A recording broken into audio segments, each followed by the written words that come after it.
रहेछ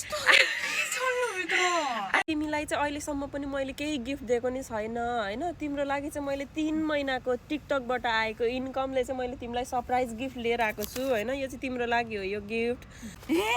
जे पनि यसमा चाहिँ एप्पल पनि हुन सक्छ एप्पलको वाच पनि हुन सक्छ एप्पलको फोन पनि हुन सक्छ हैन यो चाहिँ तिमी आफैले खोलेर हेर्न सक्नेछौ हैन यो चाहिँ तिम्रो लागि है बाहिरबाट त राम्रो छैन तर पनि भित्र बहुमूल्य चीज छ फोन त हुन त सक्दैन वाच चाहिँ होला कि खोला गाह्रो है टेपले टाँसेको सजिलो हुन्थ्यो किन यस्तो गाह्रो बनायो तिमीले बहुमूल्य चीज पाउनको लागि अनि यो अलिकति दुःख कष्ट सङ्घर्ष त गर्नै परिहाल्यो नि तिमीले हो कि हैन यो नर्मल हो भित्र एकदमै हुन नि भित्र नि अर्को फेरि टेपले अनि भित्र खोलेकै गर्नु पर्यो नि त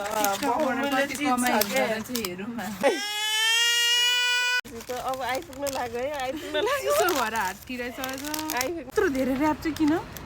हेपी बार्थ के हो छु तर एकदम के हो चाहिँ के हेर न हेर के हो थोरै मात्र बाँकी छ खोला हेरौँ साथीहरू तपाईँहरूले पनि हेर्नुहोस् है अर्को सिनबुन छ यो के हो यस्तो छ के भित्र 3 महिनाको कमाइ हो यार चान्सुने कुरा होइन त सानो के हो यो के हो यस्तो चार पाटे छ क्या त्यो जे पनि हुन सक्छ चार पाटे होइन मलाई शङ्का लाग्यो केही छैन यो भित्र अझै कागज होला बक्स होला हेर न हेर के हो यो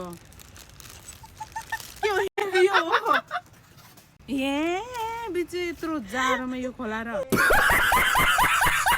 यही हो टिकटकको कमाइ अनि यति हो कमाएको अनि यति सेभिङ ल हेर एप्पलको के छ अरे के हो यो स्याउनै दिएछ भनेको एउटा अनि एप्पलको भने त एप्पलको जे पनि हुन सक्छ भनेको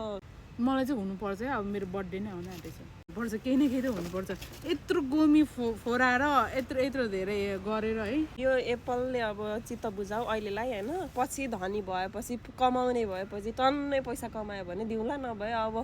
यसैमा हुँदैन मलाई जुखाएर हुँदैन